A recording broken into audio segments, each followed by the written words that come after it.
이제 우리나라가 세계 최고의 이제 저출산율을 기록하는 이제 한국에서 여기 오늘 공동체 아이들이 굉장히 많죠. 여기 아이들이 지금 몇 명이나 되죠? 아이들이 일단 초등생 12명 있고요. 유치원생이 4명, 5명 있고 중등이 한 7명 되나요? 7명 정도 이렇게 되는 것 같아요. 야, 정말 이게 저출산 시대에 오늘 공동체 같은 데만 있으면은 오늘 공동체가 한 우리나라에 한 10,000개만 생겨도 우리나라의 미래가 결코 이렇게 암울하지 않을 텐데 정말 제가 보기에는 오늘 공동체가 10,000개가 생겨야 됩니다. 우리나라에 정말 10,000개가 오늘 공동체를 모델로 삼아서 정말 쓸데없는데 막 몇 조씩 뭐 23조를 들으니 뭐 100조를 들으니 그런 120조를 들으니 그런 쓸데없는데 돈 쓰지 말고 정말 이렇게 공동체성이 없이는 그러니까 이제 함께 산다는 데서 요즘 젊은이들은 그러니까 뭐랄까 애를 키운다는 것 자체에 너무 두려움이 크니까 이게 이제 함께 살면 같이 키운다는 데 대해서 이렇게 두려움이 다 없어지고 정말 그런 것 같아요. 그러니까 요즘 이렇게 이제 같이 이렇게 키우면 애들을 어떻게 키우고 어떤 점이 좋은지 좀 구체적인 사례를 들어서 좀 말씀을 해주시죠. 네. 너무 애 키우는 데 있어서는 진짜 너무 좋은 게 많아가지고 일단 제일 좋은 거는 그 키우는 부모들의 어떤 자유로움이랄까요? 이런 게 있어서 뭔가 지금 사실은 부모들이 요즘 다 맞벌이를 하고 누구든 퇴근하고 나면 집으로 다시 출근한다라는 표현을 쓰거든요. 그러니까 집에 가서 육아하고 저는 어린이만 벗어나면 괜찮을 줄 알았는데 중고등학생들까지도 엄청 뭐가 손이 많이 가더라고요. 요즘 애들 키우는데. 네, 그렇죠. 그런데 저 같은 경우는 일단 출근할 때도 애들을 안 보고 가는 경우 안 보고 가는 경우가 많아요. 그러니까 저는 네, 안심이 되기도 하고 저희는 초등학교 들어가면 일단 애들을 깨우지 않아요. 그러니까 지네들이 일어나서 챙겨서 가거든요. 그러니까 부모가 잔소리로 보통 하루 시작하죠. 왜 일어나? 왜 안 일어났니? 와 이러는데 부모의 잔소리 없이 일단 시작을 하고 그리고 저는 출근했다가 이제 퇴근하면 아이들은 아직 수업에 있거나 방과 후 수업이 돌아가고 그리고 방과 후가 뭐 유치원생 같은 경우는 10시까지 돌봄이 돌아가고 그 돌봄은 이제 여기 있는 이모 삼촌들이 한 달에 한 번 또는 2번 맡아서 애들을 봐주는 거죠. 1시간 반 정도. 그러면 어린아이를 키우는 부모들도 사실상 내 아이가 내 손에 오는 거는 밤 10시 정도인 거예요. 그래서 퇴근하고 나서 정말 꿈 같은 퇴근 이후의 삶이 있는 그런 부모로 살 수 있는 거죠. 저 같은 경우도 저는 퇴근이 빠르다 보니까 퇴근해서 와서 할 수 있는 게 뭐 모임 많으면 2개 정도까지 할 수 있고 그 모임이라 하면 뭐 공부하는 모임도 있고 음악하는 모임도 있고 뭐 연극하는 모임도 있고 이런 취미생활 이런 거를 충분히 즐길 수 있고 그리고 나서 이제 애들 뭐 초등학생들 같은 경우는 이제 정해진 거 너네 몇 시에 씻어야 되고 몇 시에는 뭐 해야 된다라는 게 정해져 있기만 하면 거기서 따르기 때문에 그냥 사실은 잘 때까지도 애들이 저를 찾지 않으면 특별히 애들한테 신경 쓰고 뭐 할 일이 사실은 없는 거죠. 그러니까 그 자유의 맛이 너무 좋아가지고 사실 너무 공짜로 키우는 거 아닙니까 지금? 그러니까 제가 아까 소개할 때 두 아이를 키운다는 말이 참 안 나오더라고요. 그래서 던져만 놓으면 사실 혼자 힘으로 키우려면 100의 힘을 얘한테 써야 되지만 같이 키우다 보니 뭐 1 또는 2 정도만 쓰면 애는 그냥 크고 있는 거죠. 예, 그런 좀 뭐 부모의 자율적인 면에서 너무 좋고 근데 이게 언제 느껴지냐 하면 저도 외부 활동을 하다 보니 친구들 만나고 외부 사람들을 만나서 육아 얘기를 하면 저희 삶은 너무 비현실적인 거예요. 그들이 나에게 공감할 수도 없고 그들한테 말을 많이 할 수도 없어요. 뭔가 얘기를 하다 보면 네, 그러니까 내가 지금 이 얘기를 해서 지금 이 분위기에서 이 얘기를 하면 안 되겠다 이렇고 나무 죽겠다 그러는데 때문에 그러니까 애들을 키우는 부모들 얘기를 들으면서 저는 너무 힘들겠다 이런 생각이 드는 거죠. 일단 초등학교 보낼 때 애들 챙겨서 보내는 거 그래서 가서 뭐 왕따 당할 걱정하는 거 뭐를 어디까지 가르쳐야 될지 이런 거 고민하는 게 이런 게 저희는 거의 없어요. 특히나 뭐 초등학교 지금 딸이 4학년인데 얘가 초등학교 들어가서 커왔던 과정을 보면 앞서 가는 언니 오빠들이 있다 보니까 때 되면 엄마 나도 이거 배우고 싶어. 그래? 그럼 제가 뭐 경제적으로 허락이 된다면 그래? 그럼 너 해봐 하고 또 지내다가 엄마 언니가 이거 하는데 너무 재밌어 보여. 나도 하고 싶어. 그럼 그래 해봐 이런 식으로 되는 거니 너 지금 뭐 해야 돼? 뭐 해야 돼? 이런 얘기 이런 고민할 필요도 없는 거죠. 너무 비현실적인 그러니까 비현실적입니다. 그러니까 밖에서는 또 이제 얘들 그 학원 이 학원 저 학원으로 막 돌리는데 얘들이 여기서는 동아리로 다 그 커버 되잖아요. 전부 다. 동아리거나 외부에서 강사님이 오셔서 그러니까 외부에서 강사도 이제 초청되고 네네. 그러니까 여기서는 이제 훨씬 거의 비용이 뭐 외부에 학원 다니는 것보다도 훨씬 더 네. 저렴하게 이렇게 다 해결된다면서요. 맞아요. 단적으로 저 같은 경우는 네. 그 겨울에 저희 부부 둘만 이렇게 단둘이 여행을 다녀왔습니다. 네, 아이들 놓고. 정말 염장을 지르네요. 그래서 누가 들으면 아니 아이 놓고 그렇게 가는 게 말이 되냐 뭐 네. 이럴 수 있는데 예 아까 뭐 다 설명했지만 여기는 뭐 공동 육아 체제가 갖춰져 있다 보니까 예 아이들도 뭐 부모가 따로 여행 가는 거에 대해서 크게 뭐 신경 쓰지 않고 예. 또 어차피 독립적 뭐 부모가 그날 집에 있다 하더라도 어차피 그 자율적으로 독립된 그 생활을 하기 때문에 예 전혀 문제가 되지 않고 예. 또 저희도 떠나면서도 뭐 걱정이 된다거나 예, 이런 거 전혀 없이 아주 편안하게 다녀올 수 있었죠. 예. 이모 삼촌이 그렇게 많으니까. 예, 너무 좋습니다. 그러니까 특히 이제 그 예아빠로서 이제 세령님은 저도 뭐 얘가 하나인데도 불구하고 그 얘 어렸을 때는 어린이 대공원 동물원을 한 300번 간 것 같아요. 그러니까 주말은 온통 이제 그렇게 가는데 그래도 심심하다 그래. 그래도 심심하다 그래. 그렇게 힘들게 또 갔다 오면 또 심심하다 그래. 갔다 오면 심심해? 소금을 한 바가지 먹여줘. 얘들은 늘 심심하다고 이제 심심하다는 게 입에 달고 사니까. 그러니까 여기서는 이제 얘들이 심심할 틈이 없고 또 그 주말에 그렇게 사역을 안 해도 된다면서 그 세령님 어떠셨어요? 주말 사역 얘를 위해서 늘 어린이 대공원이나 뭐 동물원 어디 놀러 항시 이제 물놀이장 같은 데 데리고 다니는 게 이제 네네. 대부분의 제가 여기 들어오기 전에 딱 조영 기자님 그거였습니다. 그래서 여기 들어오기 전에 주말에 내가 아이들을 데리고 무엇을 해야 되는가를 항상 이제 뭐 한 목요일이나 금요일쯤 되면은 예, 좀 고민을 했어야 됐고 또 실제로 많이 데리고 다녔습니다. 예, 아까 말씀드린 대로 놀이동산부터 해서 뭐 여기저기 뭐 좋다는데 뭐 박물관이니 뭐니 뭐 이런 데 엄청 데리고 당기긴 했죠. 근데 그것이 이제 은근 또 스트레스로 또 작용을 예, 했던 게 사실이죠. 근데 지금은 예, 뭐 그런 고민 하지 않습니다. 제가 주말에 제 할 일이 있으면서는 예, 그냥 제 할 일을 예, 할 뿐이고 예, 뭐 아이들이 뭘 하고 있는지는 예, 그 아이들 스스로 찾아서 하기 때문에 예, 뭐 제가 뭘 해라 마라 뭐 할 필요가 없습니다. 이것은. 그러니까 얘들이 아빠 혹시 너무 쉽게 사는 거 아니야? 우리 그런 얘기 안 합니까? 인생 너무 아빠 엄마들 너무 쉽게 사는 거 아닙니까 이거? 물론 우리들도 너무 해피하지만 하여튼 공동체로 이렇게 그런 두려움만 덜치면은 정말 이런 삶이 전혀 다른 삶이 또 펼쳐지네요.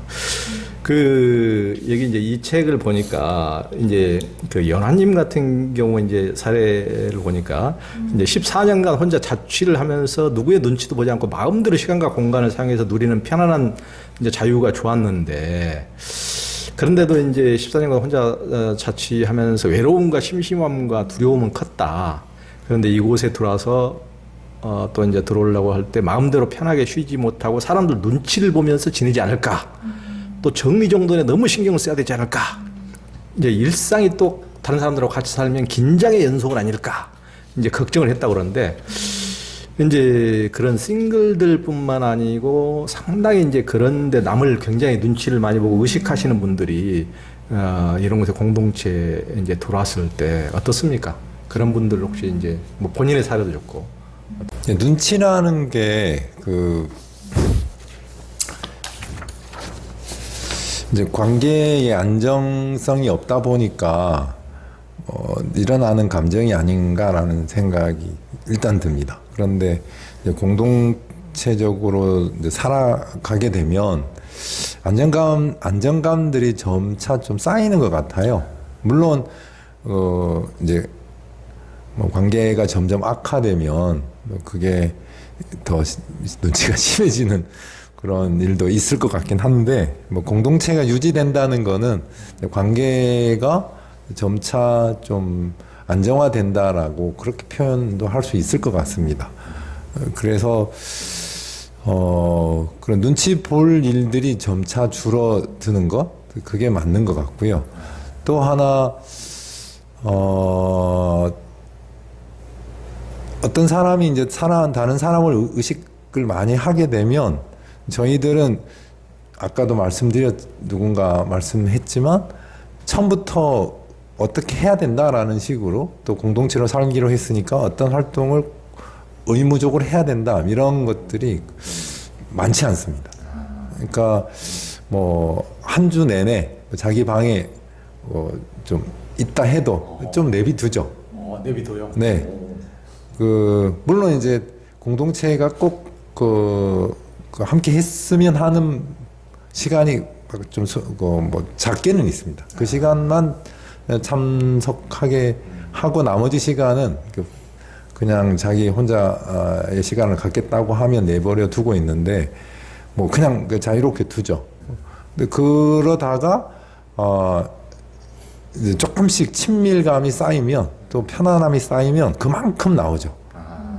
이제 그런 어떻게 보면 적응 기간이라고 할까 뭐 그런 여지가 있다 보니 눈치를 갖는 사람들이 점차 그런 한국 사회와 같은 이런 좀 뭔가 관계가 단절된 공간에서 자연스럽게 생긴 그런 심리적 기제들을 조금씩 줄여가면서 공동체 생활을 하는 것 같긴 합니다. 연화라는 친구가 좀 눈치가 상당히 좀 많은 친구였는데 뭐 처음에 왔을 때는 좀 긴장감이 좀 높았던 걸로 저도 인식합니다. 그런데 지금 한 6년 차 돼서는 눈치가 거의 없습니다. 그러니까 그런 좀 서서히 그런 관계 안정감을 조금씩 찾아가는 것 같습니다. 눈치 많은 분도 오셔도 좋다 생각합니다. 그러네요. 요즘 사람들은 특히 이제 외부인의 시선을 너무 많이 의식하고 이제 살아가니까 그런 분들도 능히 이렇게 같이 살아갈 수 있다고 합니다.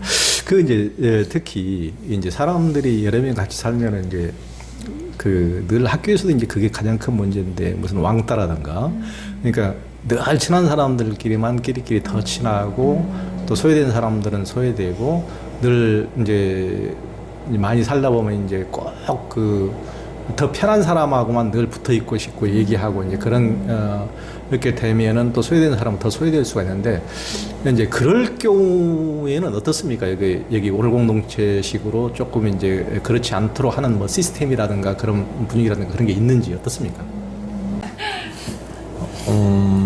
이제 공동체로 또 살아가다 보면 소외라는 어떤 그런 상황, 소외감을 느낄 만한 상황들이 좀 발생이 되는 것 같습니다. 저희들이 겪었던 또 큰 또 일이기도 하고요. 우리가 한 뭐 20년 되었다고 하면 한 10년여간은 여기저기서 소외감들이 많이 좀 올라온 시기였던 것 같고요.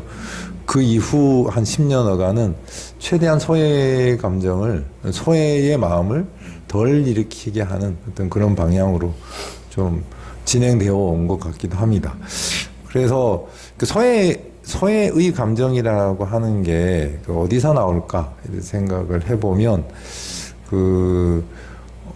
좀 아까 방금 말씀하신 것처럼 친한 사람과만 같이 지내려고 하고 또 잘 맞는 사람들과만 같이 또 지내려고 하다 보면 그게 자연스러운 흐름인데 거기에 어찌어찌 하다 보니 어떤 상황에 의해서든 어떤 뭐 자기에 의해서든 참여하지 못했을 경우 갑자기 올라오는 또 감정이긴 하더라고요. 그래서 이제 최근에 저희들이 좀 또 공동체적으로 규범 아닌 규범으로 만들어 놓은 게 모든 모임은 좀 열고 하자. 일단 열어보자. 라고 해서 지금 그렇게 열어놓고 모임들을 진행하고 있는데 그만큼 소외 감정은 없는 것 같습니다. 그러니까 들어오려고 하는 사람 닫지 말자. 그러니까 우리 둘이 끼리끼리 모였다 하더라도 일단은 공지해보자. 우리가 어디 그 식도락 모임을 가지려고 하는데 양주에 어디 좋은 식당에 가보고 싶은데 같이 할 사람이 있으면 참여해도 좋다. 이런 식으로 열어놓고 일단 가죠. 그래서 더 좋아하는 것 같습니다. 끼리끼리 가는 것보다도 일단 열어놓고 가서 누구 한 사람이라도 더 참여하는 것을 즐겨하는 것 같다는 생각이 들긴 합니다. 물론 그래도 나는 저 사람하고만 있고 싶은데 라는 마음이 들 것 같긴 하거든요. 물론 그러니까 그 같이 하고 싶은 사람에게 먼저 제안은 하겠죠. 그러나 소외라는 감정이 또 누구에게 또 일어날지도 모르니까 일단은 열자라고 그렇게 한 번은 좀 그 에너지를 내어주는 거죠. 그런 게 좀 공동체의 이제 두 가지 좀 흐름인 것 같습니다. 그러니까 뭐 이제 사람이라는 게 누구든지 잘 경청해주고 잘 받아주고 잘 공감해주고 마음이 넓고 귀가 크고 이제 더 포근하고 더 열려 있고 이런 분들은 당연히 더 좋아하게 되고 편안하게 느끼게 되는 것은 어쩔 수 없는 건데 더 까칠하면은 더 이제 대하기를 더 거북하게 하고 하는 것은 너무 당연한데.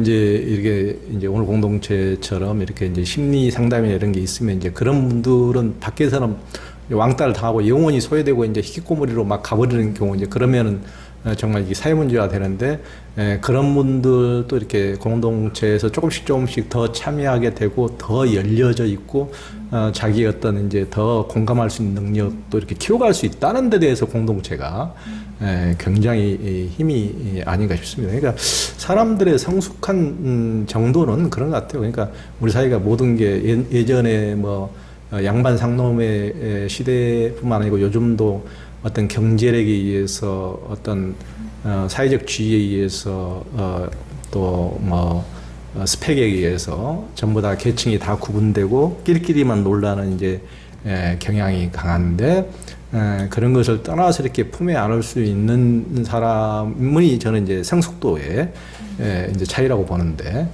그런 면에서 이제 오늘 공동체가 훨씬 더 이제 같이 하는 이런 모습들이 이제 보이고 이제 그렇지 못한 사람들 또 직업을 갖지 못한 사람들도 여기서 이제 그 공동체원들이 전부 다 같이 막 노력을 해서 막 또 떡볶이집도 차리고 목공도 열어주고 같이 해서 이제 같이 도와주고 이런 모습들이 굉장히 정말 그 오늘 공동체의 힘이 아닌가 이제 이런 생각이 들더라고요. 덧붙이고 싶은 게 하나 있는데요. 그 소외감 말씀하시니까 이제 생각이 하나 났는데, 이렇게 보통은 이제 이렇게 집을 지어 놓더라도 이제 혈연이나 법적인 가족이라는 구성체가 있잖아요. 그러니까 저는 이제 싱글로 지내는데 저희 집도 분명히 있죠. 가족 구성원들이 있는데 이 집에 살면서는 그 가족 구성원이라는 걸 인지는 하지만 예를 들면 윤미님이 누구의 아내고 오빠가 누구의 남편이다 이런 거를 인지는 해요. 그렇지만 그게 관계를 맺을 때 크게 작용하지는 않아요. 그러니까 예를 들면 뭐 오빠가 아내랑 같이 둘이 앉아 있다고 해서 제가 둘이 부부니까 나는 가지 말아야지 이렇게 생각을 한다거나 그러지 않고 그냥 같이 껴가지고 밥 먹고 또 이렇게 하고 또 막상 언니 오빠도 집에 와면 둘이 막 이렇게 꼭 붙어 있거나 거실에 우린 부부야 이런 거를 막 이렇게 있지 않고 그냥 독립적으로 이렇게 살아가는 거죠. 그러니까 집에 오면 뭐 분명히 부족이라는 게 있고 가족이라는 것도 있고 또 뭐 나이라는 것도 있고 다 그런 이제 뭐 현실적으로 존재하는 어떤 구성체들이 있기는 하지만 그런 게 저희가 실제로 관계를 맺을 때는 그런 거를 좀 벗고 그냥 있는 그 사람 자체만으로 그냥 관계를 하는 것 같아요. 그러니까 제가 뭐 설사 가족 구성원들하고 같이 여행을 간다 할지라도 소외감이 나 혼자 싱글인데 저긴 다 끼리끼리나 이런 감정이 들지는 않고 그냥 친구 5명이랑 여행 왔다 이렇게 생각이 드는 것 같아요. 그래서 그게 또 저 같은 경우는 소외감을 느끼지 않는데 큰 몫을 하는 것 같습니다. 굉장히 그 중요한 포인트네요. 그러니까 패키지 여행 같은 경우도 가가지고 정말 여행을 가고 싶은데 이제 짝이 없어서 혼자 가는 사람들 경우 있잖아요. 그러면 굉장히 소외감을 느끼거든요. 꼭 부부끼리만 하고 이제 식사할 때도 그러면은 정말 거기서 힐링하려고 여행 갔다가 상처받고 돌아오고, 그런데도 불구하고 이제 영영님 같이 여기서는 같이 이제 부부 두 커플하고도 같이 여행 가도 그런 것이 없이 이제 즐겁게 여행할 수 있다는 거, 정말 대한민국 그 싱글들에게 정말 희망이 희망이 아닐 수가 없습니다. 근데 이제 또 이제 그 영영님 같은 경우 이제 싱글들은 여기서 이제 얘들이 그렇게 많은데, 근데 자식도 없는데 아이들 때문에 내 삶이 너무 침해당하는 거 아니야? 또 나는 내 자식도 아닌데 육아를 같이 해야 되는 게 이게 너무 부당한 거 아니야? 이런 식의 생각이 들 수도 있을 텐데 어떻습니까? 저는 이제 사부족에 속해 있고, 사부족은 싱글들만 사는 부족입니다. 그리고 그 부족의 특성은 뭐 저희가 이제 아이가 없는 부족이어서도 있겠고, 또 그 공간의 특성이 이제 북카페 컨셉이어서도, 네, 그래서 거기는 이제 초등학교 5학년 이하로는 출입이 금지예요. 그러니까 네. 이게 어린이만 아니고 어른이도 보여야 된다. 네, 노키즈 존이라고 보통 이제 얘기하는데, 네, 그래서 이제 저 같은 경우 생활을 하는 데 있어서 뭐 아이들의 어떤 그런 노이즈 때문에 스트레스를 받거나 아이들이 어질러서 스트레스 받거나 이런 사례는 찾기는 좀 어려운 것 같아요. 일단은 생활면에서는 그렇고요. 그리고 저도 이제 아까 윤미님 말씀하신 것처럼 한 달에 한 번 정도, 한 2시간 정도 이제 아이들을, 그 유치 아이들을 돌봄을 보는 거에 참여하고 있고, 또 이제 초등학생들 영어 수업을 또 한 적도 있었고, 또 멘토를 하고 있어서 지금 제가 초등학교 때부터 멘토를 시작해서 이제 대학생이 된 친구도 있고, 뭐 이런 식으로 이제 언니 오빠들의 아이들 같이 케어하는데 이제 같이 참여를 하고 있는데요.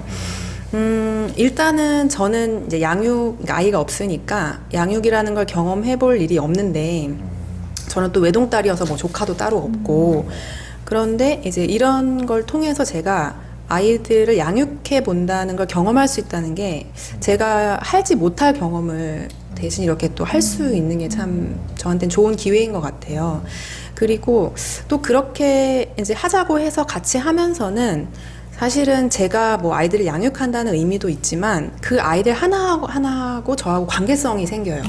그러니까 그 유치 꼬맹이들하고 나하고 뭐 이모 대 조카로서 이렇게 같이 관계가 생기고, 또 초등아이들, 중등아이들 이렇게 커가는 걸 같이 보고, 그래서 만약에 이런 집에 살지 않았으면 저는 이제 그렇게 아이들하고의 관계성이, 인간관계를 맺을 확률이 되게 낮았을 것 같아요. 그런데 이렇게 사니까 그런 아이들하고 같이 관계를 맺으면서 너무 즐겁고 유쾌하고 이런 시간을 보낼 수 있다는 게 너무 사실은 좋고요. 근데 그거를 제가 좀 언제 보통 느끼냐면, 이제 저희 아이들이 간혹 막 일주일씩 여행을 갈 때가 있어요. 뭐 초등아이들도 그렇고. 네, 그러면 이제 저는 이제 보통 낮에도 집에 있는 사람이라서, 근데 하루는 좀 조용하구나 이 정도인데 한 이틀 3일 지나면서부터는 뭔가 집이 썰렁한 느낌이 들어요. 네, 그러니까 평소에 제가 아이들 육아에 크게 담당하지 않았다 할지라도 그 아이들이라는 것 자체가 주는 그 유쾌함과 밝음과 생기와 이런 게 있는 것 같아요. 네, 그래서 집을 좀 더 밝게 만드는, 네, 그런 힘이 있는데, 그런 거를 사실은 저도 덕을 이제 보고 있는 거죠.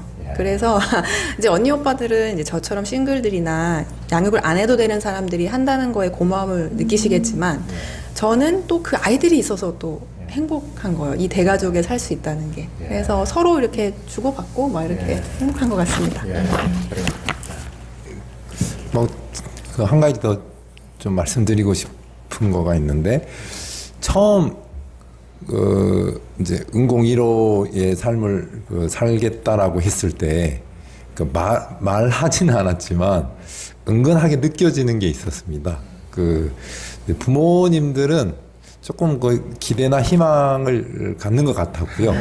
그런데 싱글들에게는 약간은 좀 경계심이랄까, 나의 그런 그 싱글의 그 삶의 어떤 그 뭐 작은 행복감이 아이들로 인해서 산산이 부서지지 않을까 라는 그런 경계심이 아주 작지는 않았던 것 같습니다.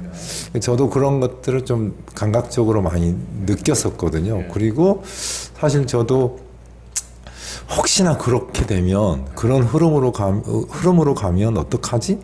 라는 생각을 했습니다. 그럼 이제 사람은 이제 피곤해지고 힘들어지면 또 그런 감정이 쌓이면 피해식으로 가지 않습니까? 아, 내가 무슨 전생에 무슨 일을 했길래 찡글로 살면서 애들한테 이렇게 치여 사나, 너무 힘들다, 뭐 피곤하다, 뭐 이렇게 갈 수도 있을 것 같기도 했습니다. 그런 어떤 그 마음을 저도 그 은공 1호에 들어오기 전에는 좀 적지 않게 갖고 있었고요. 항상 긴장하는 마음으로 이렇게 바라봤는데, 뭐 두 가지 어떤 선순환이 있는 것 같아요. 그러니까 이제 우리는 이제 공동체를 지향하다 보니 단순하게 여기를 주거 공간으로만 여기고 왔다고 하면 약간 다른 흐름이 만들어질 수도 있었겠다. 선순환으로도 갈 수도 있지만 또 악순환의 가능성도 열리지 않았을까. 뭐 물론 이제 선순환으로 갈 가능성이 많다고는 보는데, 그럼에도 49대 51 정도로 악순환의 거리도 연결될 수도 있었겠다. 그러니까 이제 우리는 어떻게 보면 선순환으로 가긴 했는데요. 이제 우리 집에 들어오기 전에 우리 싱글들이 아이를 느끼는데 그렇게 살고 싶은 아이들은 아닌 거예요. 뭐 한두 번씩 같이 놀아주긴 하지만 피곤하고 힘들고 애들 좀 까칠하고 좀 자기 멋대로 하고 뭐 이런 것들이 있죠. 그래서 아이들하고 있는 시간은 최대한 줄이는 게 좋아. 이런 어떤 뭐랄까 틀들이 있었는데, 아이들도 같이 이제 대가족으로 살다 보니 좀 쉽게 말해서 인성이 좋아지는 거예요. 덜 사나워지고 덜 자기 마음대로 하지 않고 조금 이모 삼촌을 살피기도 하고 좀 뭔가 배려적인 어떤 태도들도 조금씩 나오는 거죠. 또 이모 삼촌들도 아까 영경님께서 말씀하신 것처럼 그 아이들이 약간 경계의 대상이었는데 아이들이 주는 맛이 있다 보니 아이들에게 좀 더 좋은 정서로 가고자 하는 거죠. 그걸 또 아이들이 느끼죠. 그렇게 선순환이 한 1년, 2년, 3년 쌓이다 보니 지금은 서로 좋은 관계가 된 느낌인 거죠. 특히나 청소년들과의 관계가 좀 극적이었는데요. 밖에 사회에서는 청소년들 그러면 어른들이 좀 1호 경계 대상이지 않습니까? 부모도 그렇고 어른들도 그렇고. 김정은보다 무섭다고. 네. 우리도 약간 그런 게 있었어요.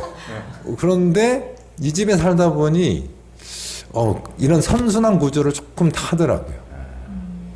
그리고 이제 아이들도 이모 삼촌들에게 조금 더 열리는 마음으로 다가오고, 이 어른들도 그 청소년들에게 조금 더 열린 마음, 또 따뜻한 마음으로 다가가게 되고, 그렇다 보니 아이들에게 있는 그런 어떤 약간 날카로운 어떤 그런 경계 이런 것들이 점점 없어지고 어른들도 또 없어지고.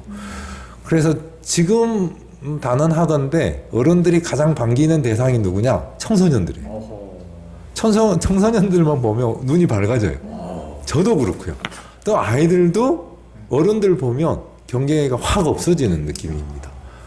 그러니까 모든 자기 속 얘기 다 꺼내놓고요. 누가 물어보든지 어떤 편안하게 자기 어떤 삶들을 나누게 됩니다.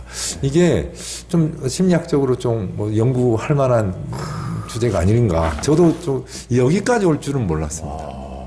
진짜 이게 심리학적으로 정말 오늘 공동체 연구 대상이에요. 이게 학위 논문이 한 1000개는 나와야 될 것 같아요. 진짜 정말 연구 대상이고, 요즘에는 청년들하고 자기 부모들도 얼마나 소통이 너무 힘들고 얘기가 안 통하고, 그러니까 부모도 답답하면 애들은 또 더 답답하겠죠. 우리 엄마 아빠하고는 도무지 얘기가 안 통해. 정말 이제 정말 그런 경우가 너무 많고, 사회적으로도 골목길에서도 옛날에는 뭐 이제 선생님이니까 선생님도 애들한테 훈계하기가 어려운 시대가 됐는데, 사회적으로는 뭐 전혀 부모나 또 선생님이 아닌 경우는 뭐 얘기를 전혀 붙여서는 안 된다는 지금 이제 룰이 형성될 정도로 함부로 말 잘못 붙였다가는 경을 친다.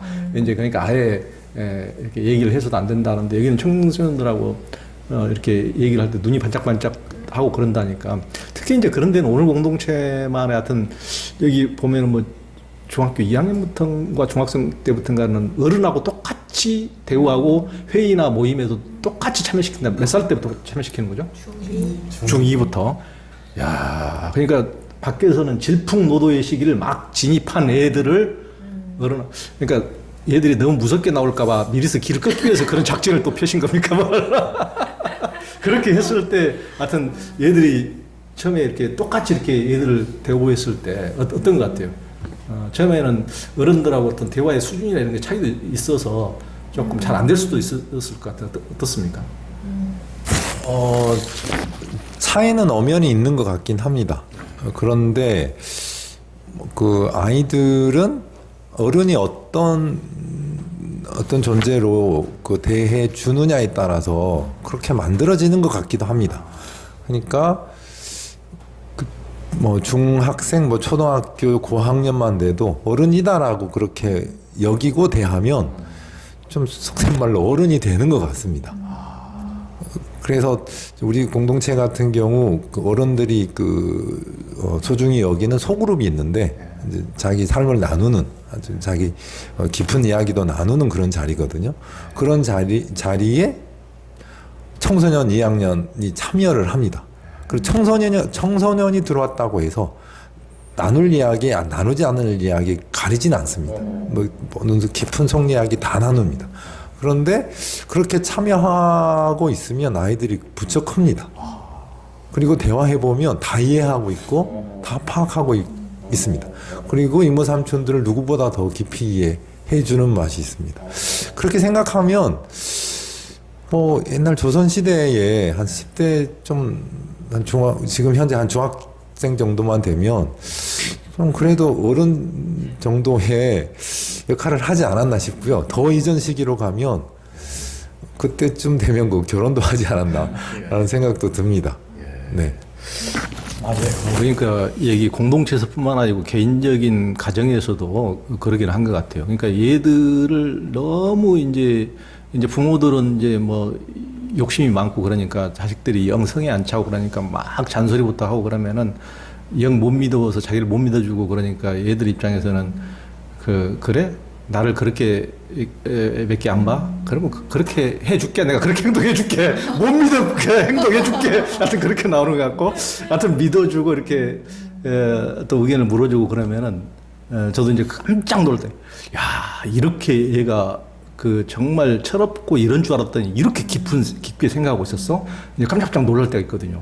정말 그런 것 같아요. 그러니까 이제 중학교 2학년 때부터 오늘 공동체는 똑같이 이렇게 회의도 참석시키고 이렇게 하니까 얘들이 정말 어른스러워지고 정말 그런 것 같아요. 그리고 이제 얘들이 지금도 여기 오늘 공동체 1층 카페에서 지금 이렇게 같이 얘기하고 있는데 이제 카페 밖에서 그냥 얘들이 맨날 왔다 갔다 궁금해가지고 그냥 얘들이 이제 초등학교 막 4-5살짜리 얘들이 왔다 갔다 하니까 너무 신나고 보는 나도 신나요. 얘들이 맨날 궁금해가지고 와서 지들 또 같이 하고 싶어가지고 정말 이게 이제 공동체 마시고 이렇게 사람 사는 이게 여기 있으면 어떤 싱그러움이 이게 밖은 겨울이라도 항시 이해하는 봄 같은 느낌 이런 게 있는 것 같아요. 근데 이 오늘 공동체는 아예 TV가 없다고 그러는데 요즘 사람들은 그런 삶을 상상을 못할 것 같은데 어떻게 그런 삶이 가능합니까? 혹시 방 안에서 모르게 PC로만 전부 다 또 TV 보는 거 아니죠? 어떻습니까?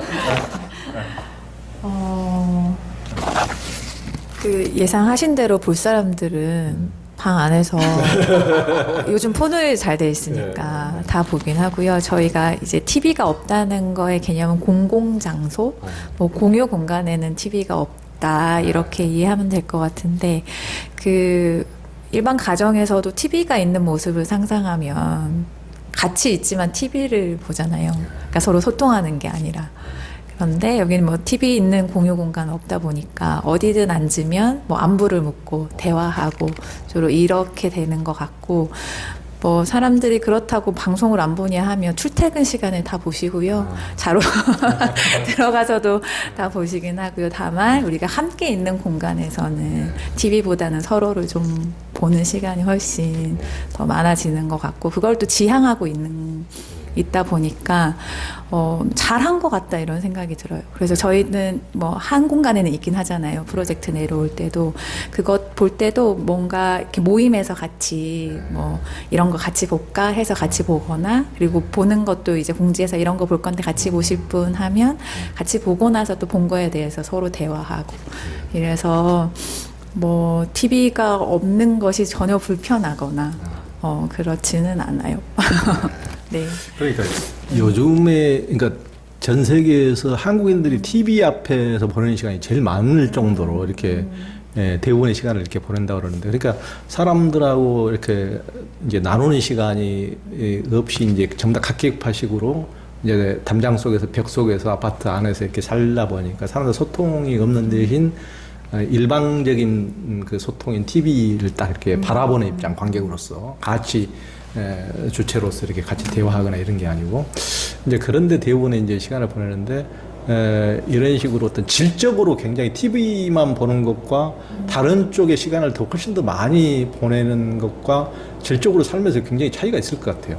어떠신가요? 뭐 저기 저 세령님이나 영경님 같은 경우는 그 전의 삶과 이게 돌아서는 훨씬 TV 보는 시간 일단 줄었겠죠.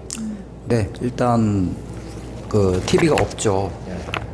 그런데 이런 건 있는 것 같아요. 아까 뭐 얘기했지만 뭐 저희가 그렇다고 무슨 뭐 매체를 안 보는 건 아니거든요. 그런데 뭐 예를 들면 뭐 드라마를 보더라도 혼자 보는 경우보다는 오늘 뭐 1화부터 몇 화까지 드라마 같이 봐요. 뭐 이런 식으로 같이 드라마를 모여서 본다든가 또 영화도 방 안에서 혼자 볼 수 있지만 또 거실에서 뭐 같이 영화 볼 사람 같이 봐요. 뭐 이런 식으로 한다든가 저는 그 재미가 또 있어요. 그래서 또 스포츠 중계라든가 무슨 뭐 예능 프로라든가 이런 것들을 이렇게 다 같이 막 모여서 같이 웃고 떠들면서 또 보는 것도 저는 그게 또 너무 좋더라고요. 그래서 뭐 TV를 뭐 혼자서 보는 맛 뭐 이런 것도 뭐 있을 수는 있지만 예. TV 보는 것조차도 예, 그런 뭐 드라마나 영화 보는 것조차도 같이 보는 그 행복감이 저는 또 남다릅니다. 그래서 예, 특히 뭐 남자들 축구 같은 거 볼 때 그런 거 같이 보는 거 좋아하잖아요. 그래서 뭐 치킨 시켜놓고 같이 먹는다든가 이런 것들도 저는 같이 사는 게 주는 또 예, 맛인 것 같고요. 뭐 그렇다고 저희가 맨날 뭐 영화 드라마 보면서 사는 건 아니죠. 아까 얘기한 대로 예. 그런 것들 이외에 저희가 지향하는 것들이 많다 보니까 뭐 동아리 활동, 음악 활동 뭐 그런 것들 뭐 같이 하는 시간이 훨씬 많아지죠. 그리고 이렇게 앉으면 예, 자연스럽게 대화가 그냥 형성이 됩니다. 예, 그래서 과거에 저는 일요일 날 되면 토요일 날 되면 거실에 앉으면 일단 TV 켜는 게 그냥 일이었죠.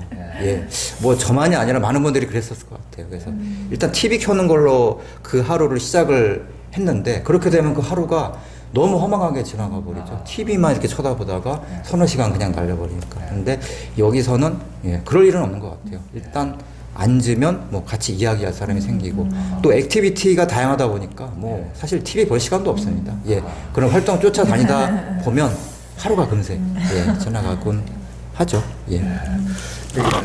일반인들은 집에서는 주로 소통 안 하고 TV 앞에서 TV만 보고 또 인터넷만 하고 밖에 나가면은 카페에서 남의 뒷담화를 까거나 자기 자랑을 하거나 두 가지 안 하면 할 얘기가 전혀 없다고 그러는데 두 가지가 안 하면은 벙어리로 살아야 된다고 그러는데 여기에서는 주로 사람들 얼굴 보고 같이 마주하면 주로 뭔 얘기를 제일 많이 합니까? 어떻습니까? 뭐 저희도 특별한 건 없는 것 같은데 그냥 일상 나눔이라고. 특별한 것이 뒷담화일까요? 네, 뒷담화는 아니고 뭐 주로 대화가 이렇게 시작이 되나. 영영이 요즘 뭐 어때? 뭐 어때? 그러니까 어때라는 말이 시작이 되면 이제 요즘의 근황. 그래서 요즘 이렇다 이런 대화들이 쭉 이어져. 그러면 언니는 어때? 뭐 이렇게 해서 대화를 하게 되거나 아니면 저희가 공유하는 단톡방들이 많다 보니까 그 친구들 소식을 조금씩 알게는 되죠.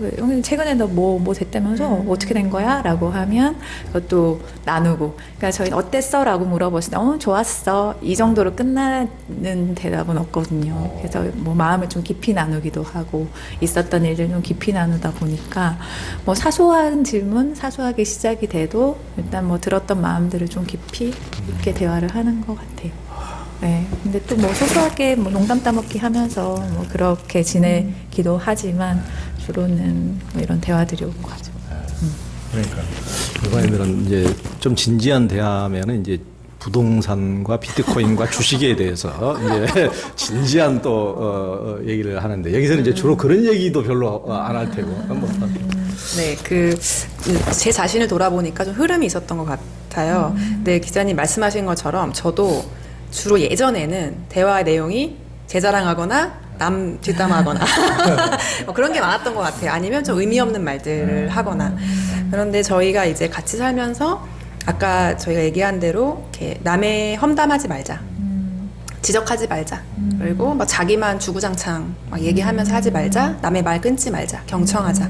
이런 어떤 규범들을 세우고 나니까 그거를 빼고 나니까 처음엔 할 얘기가 없는 거예요.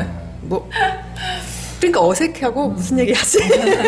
자꾸 말줄임표만 생기고 이제 그러다가 점점 이제 유민이 말씀하신 것처럼 그걸 빼고 나니까 그냥 물어볼 거라고는 요즘 뭐 어떻게 지내? 그러니까 그냥 이 사람 자체에 대한 관심을 가질 수밖에 없고 그럼 이제 이 사람이 얘기하고 또 저한테 물어보고 그러니까 저도 대답하고 그러니까 이런 식으로 좀 대화의 흐름이 좀 생겼던 것 같고요.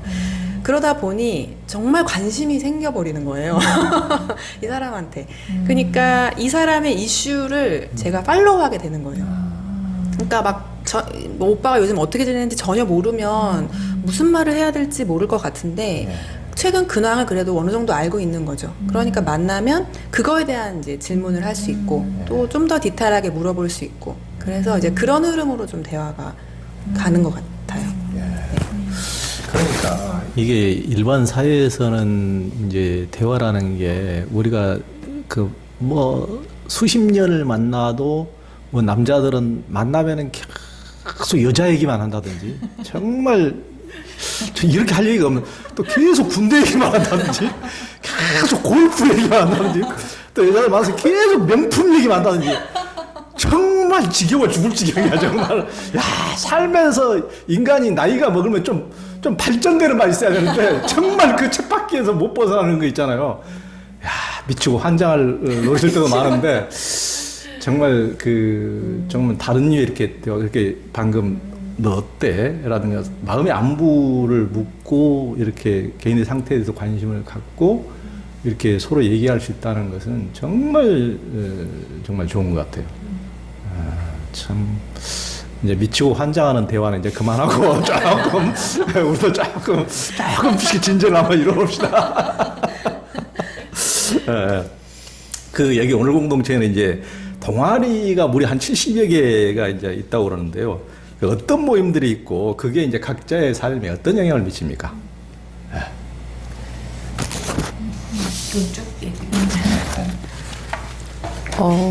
모임이 한 50개에서 70개 정도 이렇게 돌아가고 있는 것 같고요. 정말 다양한 것 같아요. 뭐 다양해서 다 소개하기는 그렇고 제가 속해 있는 모임만 얘기하자면 일단 영어 스피킹하는 모임이 있어요.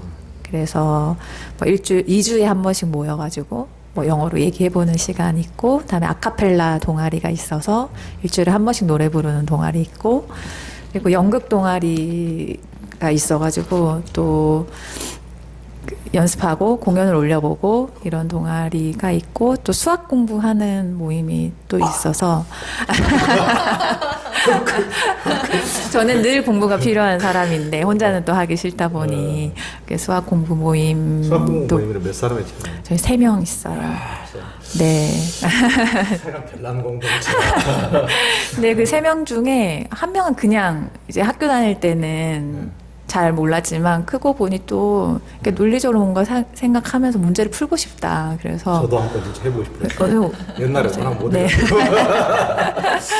이렇게 수학 문제를 푸시는 분도 있고, 저는 그 정도, 그리고 뭐 책 정리하는 모임. 저희 공동체 안에 책이 많다 보니까 처음에는 그냥 저 혼자 대충 그냥 정리하고 살았다면 이제 뭐 리스트업을 좀 해보자. 종류별로 분류해보자. 이래서 또 책 좋아하시는 분들이 책 정리하는 모임도 있고. 우리 집 와서 좀 정리 좀. 예, 언제든지 출장 갈 수 있습니다.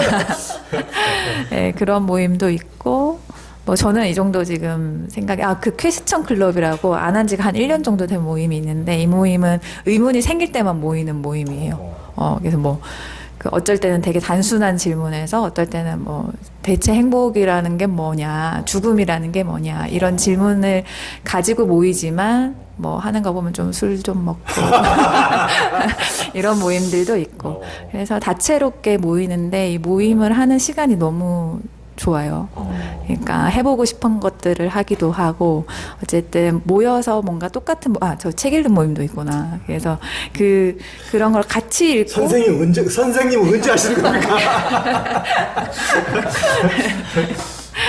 그래서 좀 부족했던 부분을 채우는 의미도 있고, 책 모임 같은 경우는 책을 읽고 나서 그냥 끝이 아니라 같이 좀 정리하고 서로의 질문들에 대해서 좀 뭐 같이 해결해 가기도 하고 서로의 소감을 나누기도 하고 이러니까 훨씬 좀 그 책에 대해서 깊이 있게 알게 되기도 하고요. 뭐 노래 부르는 모임도 제가 너무 좋아하는데 같이 노래 부르는 그 자체가 너무 또 행복하고, 그걸 또 공연에 올렸을 때는 뭐 또 사람들이 공감해주고 너무 좋았다 얘기해주는 거에서 또 기쁨을 얻고 이러면서는 그냥 생활을 너무 풍성하게 만들어주고 행복감을 훨씬 높여주는 것 같아요. 그래서 시간만 있다면 제가 하루가 좀 한 48시간 정도 되면 좋겠는데 좀 더 많은 모임들을 하고 싶다 이런 생각이. 부러우면 지는 건데 앉을 수가 없는, 정말 앉을 수가 없는. 그래서 저도 이렇게 하니까 이렇게 마음껏 얘기하지 어디 나가서는 절제하고 잘 얘기하자고 그랬습니다. 네. 혹시 다른 분들도. 저는 이제 윤미님이랑 같이 영어 모임 하는 거 있고요. 그리고 지금 오늘 소개해주신 요 책, 요거를 이제 출판까지 담당하는 팀이 있었어요. 그래서 그 팀에 속해서 이제 모임하는 게 있고요. 그리고 생소하시겠지만 이제 히피 모임이라고 해가지고 세량 오빠랑도 같이 하고 있는데 히피에 대해서 공부도 하고 히피처럼 살아보자. 그래서 네, 그런 모임도 하고 있고, 그리고 이제 필라테스 하는 것도 이제 배우고 있고, 그리고 한 달에 한 번 맛집 투어, 더 먹는 거 빠질 수 없는데, 그 여러 군데 돌아다니면서 네, 맛집 하는 이제 모임도 같이 네, 하고 있습니다. 그리고 저는 좀 공동체에서 모임을 적게 하는 편에, 네, 이렇게 하는데도 네, 적게 하는 편에 속하고요. 몇 개 하시는? 제가 한 5-6개 하는 것 같아요. 근데 많게 하시는 분은 한 25개까지 하시는 것 같아요. 오 마이 갓. 네. 그리고 뭐, 근데 이제 저 같은 경우 적게 하는데도 다른 동아리들 활동도 이렇게 듣게 돼요. 같이 또 대화하다 보면. 그러니까 그 활동들에서 뭘 하는지도 이제 알게 되고, 또 그런 게 또 재밌기도 해요. 뭐 저희 오래된 모임 중에 오케스트라 모임 있는데, 같은 시간 이제 금요일 날 밤에 하는 걸 제가 알고 있어서 간혹 왔다 갔다 하면서 이제 구경도 하고, 그리고 또 이제 봄 되면 농사 모임도 시작되거든요. 그러면 이제 농사 요즘 어떻게 짓는지도 이렇게 보고, 그래서 뭐 제가 속하진 않았지만 다른 동아리들 활동도 이렇게 좀 볼 수 있어서 그런 것도 좋습니다. 정말. 야, 여기서는 이제 다른 데서 밤 12시, 여기서는 밤 12시가 다른 데 한 7, 8시 정도밖에 안 된다고 그러는데, 밤 12시에 모이는 모임도 있다면서요? 잠은 언제 자고 들는지 잠은 언제 자고. 예? 그만큼 할 일이 많다는 거고, 모임들이 많다는 거죠. 야, 잠을 안 자도 이렇게 전부 다 얼굴들이 뽀송뽀송하니. 그 세량님은 어제 진하게 한잔 하셨다는데요. 여튼 좋습니다. 저도 예전에 여기 와가지고 4-5년 전에 새벽 4시까지 술을 마셔본 적이 있는데, 하여튼 안 취하더라고, 안 취해. 그냥 재밌게 또 이렇게 같이 하다 보니까. 여기 이제 오늘 공동체에서는 여행을 갈 때도 대부분 이제 함께 가서 놀랐고, 제가 그때도 보면 이제 추석 명절, 설 명절 때는 이제 함께 같이 여행 가는데 외국 여행 막 알프스 막 3박 4일 여행 가는데 모든 공동체원들이 같이 가서 너무 깜짝 놀랐는데 어떻게 그렇게 이제 직장으로 바쁜 사람도 있고 개인적인 사정도 있고 경제적인 능력도 다 다를 텐데 어떻게 그렇게 같이 갈 수 있는지 그걸 깜짝 놀랐는데 어떻게 그렇게 많은 사람들이 이렇게 같이 참여할 수가 있는 거죠? 좀 말씀 좀 해주십시오. 네, 뭐 말씀하신 대로 저희는 뭐 태국도 한번 다 같이 갔다 왔고, 뭐 스위스도 그 유럽임에도 불구하고 먼 나라를 또 이렇게 다 같이 갔다 오곤 했죠. 그래서 일단 뭐 저희는 기본적으로 한 달에 한 번씩 그 야유회라는 것을 또 갑니다. 그래서 또 단체로 뭐 80명이 넘게 자전거 탄 적도 있고요. 뭐 저희가 뭐 비행기 타고 뭐 그렇게 놀러 가는 거에 있어서 저희는 뭐 큰 뭐 장애를 느끼지는 않습니다. 그래서 그런 거 할 때는 저희가 이제 섬김이 팀이라고 꾸려가지고 그것을 추진하는 팀이 이제 진행을 하고요. 이제 저희 공동체를 얘기할 때 여러 가지 액티비티가 있고 하지만 또 그 여행을 빠뜨리고선 또 얘기하지 뭐 않을 수 없는 것 같고요. 저희가 여기 공동체에서 느끼는 행복 중에 또 여행이 큰 비중을 차지하고 있는 것 같고, 그래서 이제 개별 약간 뭐 3, 4, 5 그 여행을 다니다가 이제 태국을 처음으로 한번 갔다 오고 나서 다 같이 가는 여행의 그 진짜 그 참맛을 이제 느낀 것 같고, 그것이 이제 스위스까지 이어진 것 같아요. 그래서 이렇게 뭐 이렇게 3, 4, 5 모여가는 여행도 좋지만 다 같이 가니까 너무 좋다.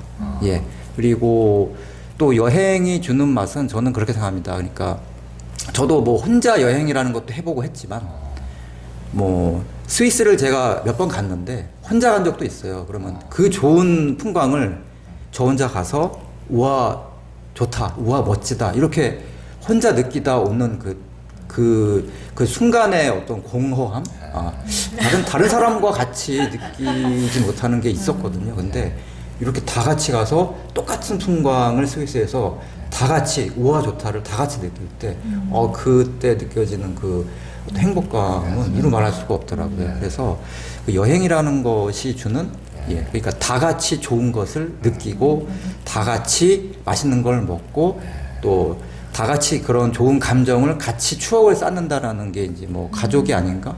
저는 뭐 또 그렇게 보거든요. 그래서 뭐 여행을 저희는 뭐 좋아하기도 하고요. 여행은 저희 삶에 있어서 또 중요한 부분이기도 한 것 같습니다.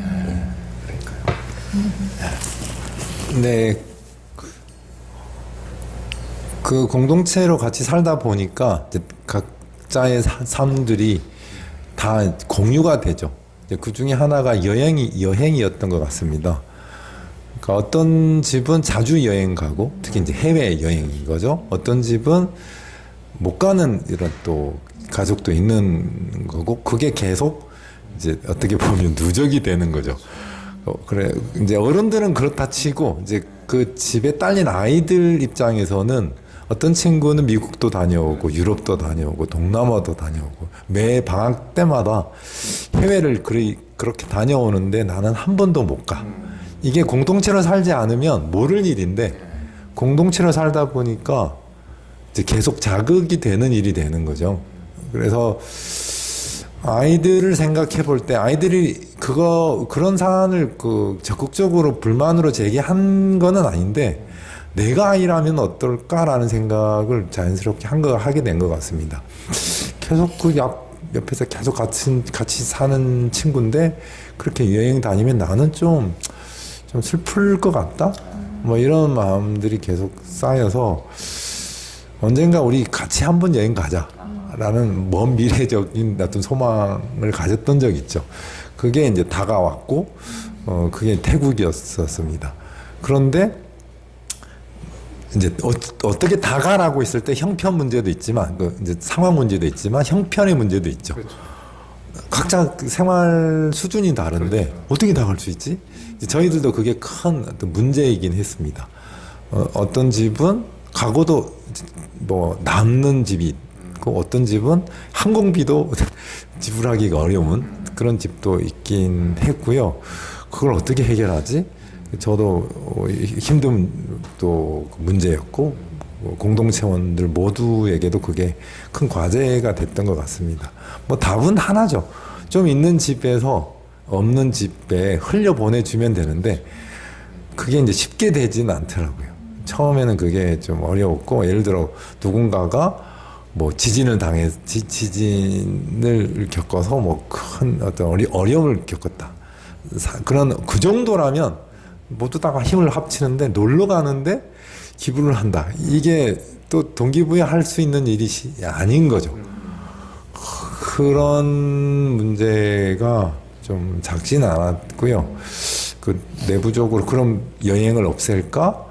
그러자니 너무 힘들고 너무 아실 것 같고 또 그런 어떤 그 아픔, 아이들이 갖는 아픔을 계속 우리는 목도하고 살아야 되겠고, 그럼 이걸 어떻게 할까? 뭐 그때는 좀 리더로서 제 역할이 좀 좀 컸던 것 같습니다. 이게 여기서 우리가 물러서면 공동체적으로 힘들 것 같다.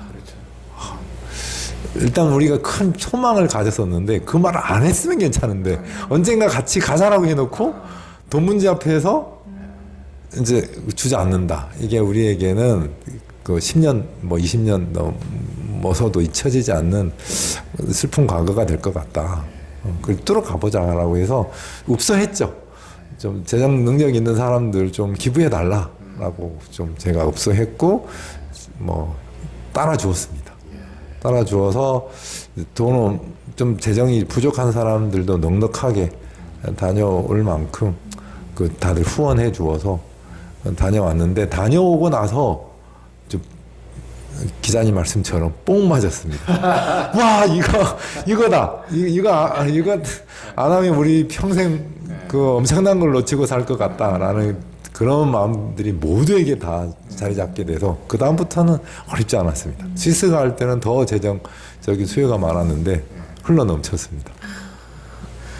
정말 이게 이제 오늘 공동체를 제가 좋아하는 이유기도 하고, 그러니까 이제 종교라 그러지만은 종교도 다 뭐 일반 교회 같은 경우도 이제 어느 정도 사회적 직분이 있고 뭐 경제적 능력이 있고 하면 이제 장로로 이제 영입해서 끼리끼리만 이제 이렇게 이제 어떻게 보면 그 공동체 내에서도 상위 계급을 형성해서 자기들끼리만 어떻게 이제 하고 또 자기들끼리만 고급 호텔에 가서 또 음식 먹고 뭐 나누고, 각기 뭐 한 공동체라지만 이제 그런 것에 따라서 직분과 계급이 눈에 보이지 않는 그런 분명히 차별이 있고, 그래서 뭐 말로만 뭐 형제 자매 이렇게 부른다고 해서 형제 자매가 되는 것이 아니고, 이제 그런 경우가 종교에도 대부분 그게 어떻게 보면 현실인데, 이게 오늘 공동체에서 이런 식으로 경제력을 전혀 뛰어넘어서 같이 이렇게 조금 있는 사람들이 턴해서 같이 이렇게 여행도 가고 하는 것을 시도해서 그것을 이루면서 정말 이렇게 행복을 경험했다는 것 자체가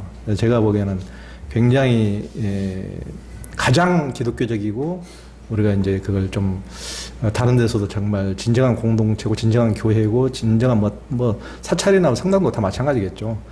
정말 그렇게 가는 것이 맞다고 저는 생각을 합니다.